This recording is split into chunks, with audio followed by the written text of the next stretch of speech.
हिंदी में यूपीएससी की तैयारी से संबंधित प्रोग्राम्स को देखने के लिए सब्सक्राइब करें study IQ IAS Hindi. Hello दोस्तों, स्वागत है आप सबका study IQ IAS Hindi channel के इस प्लेटफॉर्म पे। आज हम बात करेंगे न्यू कैलेडोनिया राइट्स के बारे में, जानेंगे इसकी पृष्ठभूमि और समझेंगे कि क्यों फ्रांस के इस टापू पे, इस द्वीप पे इतनी ज्यादा हालत खराब है, क्यों इतनी ज्यादा सिक्योरिटी इश्यूज देखने को मिल रहे हैं और क्यों मचा हुआ है इतना ज्यादा बवाल। बात करूं इस पे, उससे पहले मैं बताता चलूं कि 15 जून तक, यानी 12 तारीख से लेके 12 जून से 15 जून तक स्टडी IQ में चल रही है सक्सेस पक्का ऑफर सेल। यानी कि 15 जून तक आप हमारे सभी कोर्सेस को बहुत ही मिनिमल कॉस्ट पे ले सकते हैं, जुड़ सकते हैं आप हमारे P2I फाउंडेशन बैच नंबर 10 से, ठीक है, जो इस समय शुरू हो चुका है, उससे जुड़ सकते हैं। साथ में अगर आप हिंदी साहित्य वैकल्पिक विषय से जुड़ना चाहते हैं तो विकास लाइव कोड का प्रयोग करके मात्र 13,999 यानी लगभग 14,000 रुपए में आप इस कोर्स से जुड़ जाएंगे, जो अब तक की सबसे कम कीमत है। तो विकास लाइव कोड का प्रयोग करना ना भूलें और सक्सेस पक्का ऑफर जो 15 जून तक ही वैलिड है, इसको यूज करना ना भूलें, ठीक है। तो न भूतो न भविष्यति जैसी सेल है। अमूमन इतने कम प्राइस में कोई बैच नहीं मिलता, लेकिन चूंकि हमारी सेल चल रही है, ऑफर चल रहा है, तो ये बहुत कम में आपको मिल जाएगा। तो देरी नहीं करना है, नंबर 1, और studyIQ.com विजिट करके हमारे P2I फाउंडेशन बैच या हमारे हिंदी साहित्य वैकल्पिक विषय से जुड़ सकते हैं। विकास लाइव कोड का प्रयोग करना न भूलें। देखिए, हिंदी साहित्य वैकल्पिक विषय मैं ही पढ़ा रहा हूं, जो बैच 2 है। बैच 1 ऑलरेडी रनिंग है, बैच 2 17 जून से शुरू है। यहां पे आप देख सकते हैं 17 जून से बैच 2 की शुरुआत हो रही है। 1 बजे का बैच रहेगा। कोशिश हमेशा से हमारी रही कि छात्रों के 300 प्लस मार्क्स आए।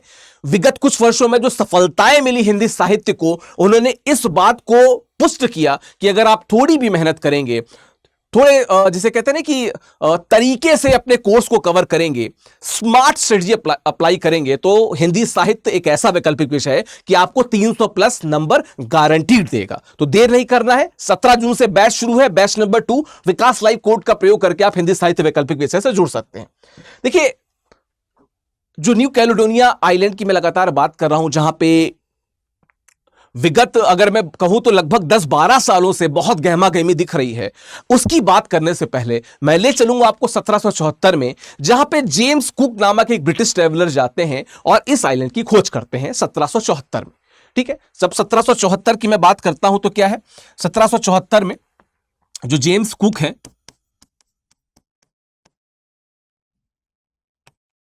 वो इस आइलैंड की खोज करते हैं, ठीक है। क्योंकि ये ब्रिटिश ट्रैवलर थे, तो ये शुरुआती जो आधिपत्य था उसका ब्रिटेन का ही था, ब्रिटिश टेरिटरी थी शुरुआत में। लेकिन 1853 में आने में यहां पे हम क्या देखते हैं, यहां पे फ्रांस का आधिपत्य देखते हैं और ये फ्रेंच कॉलोनी बन जाती है, फ्रेंच कॉलोनी बन जाती है। लेकिन फिर अब एक आमूलचूल परिवर्तन देखते हैं 1946 में, जब जो सेकेंड वर्ल्ड वॉर है, वर्ल्ड वॉर जो सेकेंड था, वो ओवर होता है और बहुत सारे गुलाम देश आजाद होते हैं, बहुत सारी कॉलोनियां आजाद होती हैं। 1947 में भारत भी आजाद हुआ। लेकिन ये जो फ्रेंच टेरिटरी थी, जिसको हम न्यू कैलेडोनिया कह रहे हैं, न्यू कैलेडोनिया कह रहे हैं, ये आजाद नहीं हुई। हां, इसका जो टैग था वो चेंज हो गया और ये क्या हो गई, फ्रेंच ओवरसीज टेरिटरी बन गई, ठीक है। फ्रेंच ओवरसीज टेरिटरी बोल दिया गया, चूंकि लगभग ये फ्रांस से, अगर मैं बताऊं तो ये फ्रांस से लगभग 1700 किलोमीटर दूर, ठीक है। कहां पे, जो साउथ पैसिफिक है, ठीक है, साउथ पैसिफिक यानी कि दक्षिण प्रशांत जो है, वहां पे ये अवस्थित है, ऑस्ट्रेलिया के लगभग पास में, ऑस्ट्रेलिया के थोड़े से ऊपर में। मैं आपको दिखा भी देता हूं, ये यहां पे आप देख सकते हैं, यहां पे ऑस्ट्रेलिया, ये न्यू कैलेडोनिया है, ये नोमिया उसकी जो कैपिटल राजधानी है वो है।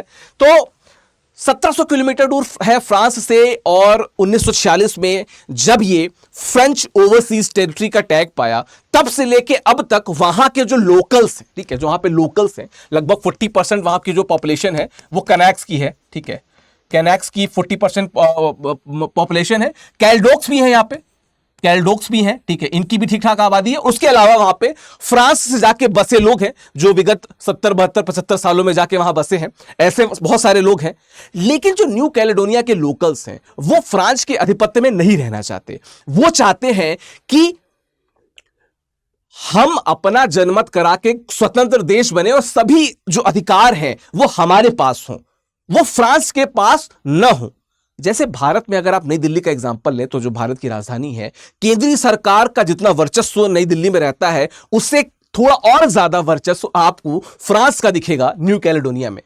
लेकिन 1946 के बाद से जब उस पर टैग आया, लोगों को यह भावना दी गई कि फ्रांस आपका टेक केयर करेगा, पर लोग जो वहां के लोकल थे, चाहे वो कैनेक्स हो चाहे वो कैलडोक्स हो, उनके अंदर यह बसा था कि नहीं, हमको स्वतंत्र होना है। और लगातार इससे जुड़ी बातें होती रहीं, बवाल होते रहे, विद्रोह होते रहे।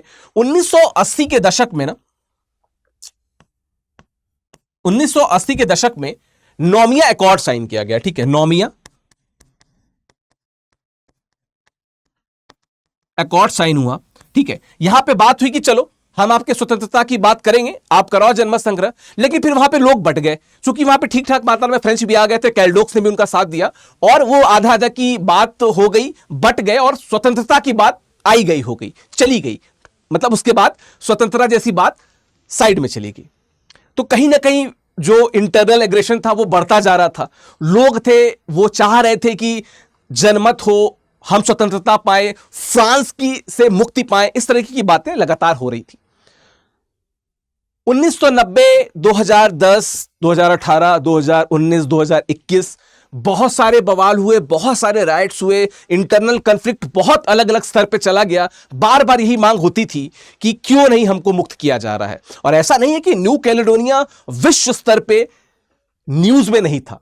मैं आपको बता दूं 2008 में जो न्यू कैलेडोनिया लगून्स हैं उनको यूनेस्को वर्ल्ड हेरिटेज साइट का दर्जा मिला हुआ था, तो न्यूज में खबरों में रहता था। लेकिन यूनाइटेड नेशन जब एनएसजीटी की बात करता है, नॉन सेल्फ गवर्निंग टेरिटरीज की, एनएसजीटी की जो बात होती है, तो ऐसी बहुत सारी टेरिटरीज हैं जो वेस्ट कंट्रीज के कब्जे में है, ठीक है। चाहे अंगुइला आइलैंड्स की बात कर ली जाए जो कैरिबियन में पड़ता है, जो ब्रिटिश कब्जे में है, हम वर्जिन आइलैंड की बात कर ले जो यूएस के कब्जे में है, वैसे ही न्यू कैलेडोनिया जो फ्रांस के कब्जे में है, और ये लोग कब्जा नहीं छोड़ना चाह रहे हैं।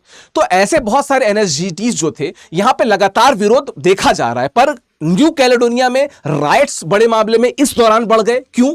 जो वर्तमान सरकार है, जो मैक्रोन की सरकार है, जो वहां के सदर है, जो मुख्य हैं, उनकी जो नई पॉलिसी है उसके तहत न्यू कैलेडोनिया में वे लोग भी वोट कर सकते हैं, मताधिकार कर सकते हैं जो 10 साल, ठीक है,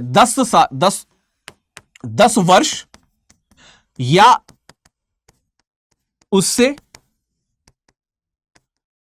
अधिक समय से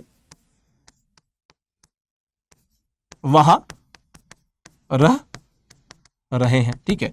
जो 10 वर्ष या उससे अधिक समय से वहां रह रहे हैं, ठीक है, वो वहां पे वोट कर सकते हैं।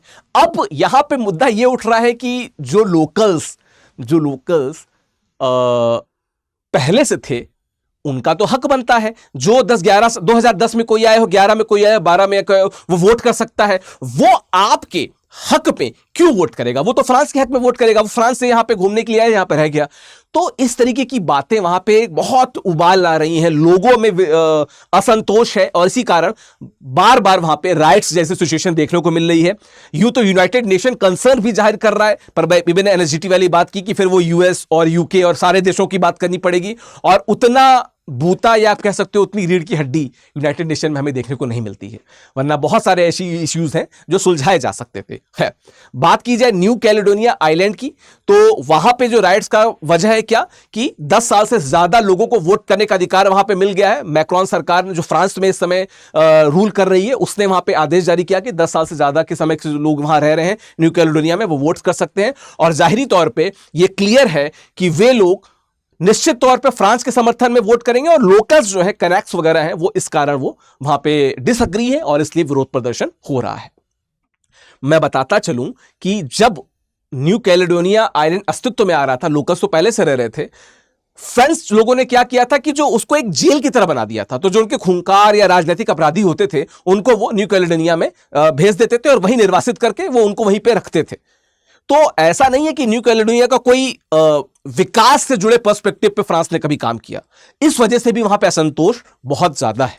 और डिफेंस जैसी चीजें अभी भी चूंकि फ्रांस के कब्जे में है, इसलिए बहुत कुछ वो कर नहीं सकते। विद्रोह हो रहा है, देखते हैं इसका पटाक्षेप कब होता है। बाकी इस तरह से जुड़ी कोई और खबर या न्यूज या करंट अफेयर से जुड़ी कोई बात होगी तो जरूर आपके सामने लाई जाएगी। स्टडी IQ IAS में मैं फिर से बताता चलूं कि यहां पे चल रही है सक्सेस पक्का ऑफर सेल, 15 जून तक रहेगी। आपको मिस नहीं करना है, इसे आप मिस ना कीजिएगा। सक्सेस पक्का ऑफर को लाभ उठाइए। हिंदी साहित्य वैकल्पिक विषय से जुड़ सकते हैं। विकास लाइव कोड का प्रयोग करना न भूलें, ठीक है। बैच नंबर 2 17 जून से शुरू हो रहा है। P2I फाउंडेशन बैच में भी आप एडमिशन ले सकते हैं। StudyIQ.com विजिट करके राइट हैंड साइड पे आप देखेंगे तो वहां पे हमारे P2I foundation batch, Hindi batch, English batch और इंग्लिश बैच, आप तीनों से जुड़ सकते हैं। इस सेल का लाभ उठाना ना भूलें। StudyIQ.com जरूर विजिट करें। बाकी StudyIQ IAS हिंदी चैनल पे इस वीडियो को देखने के लिए बहुत बहुत शुक्रिया। हमें बताते रहिएगा कि और किन विषयों पे आपको वीडियोस चाहिए।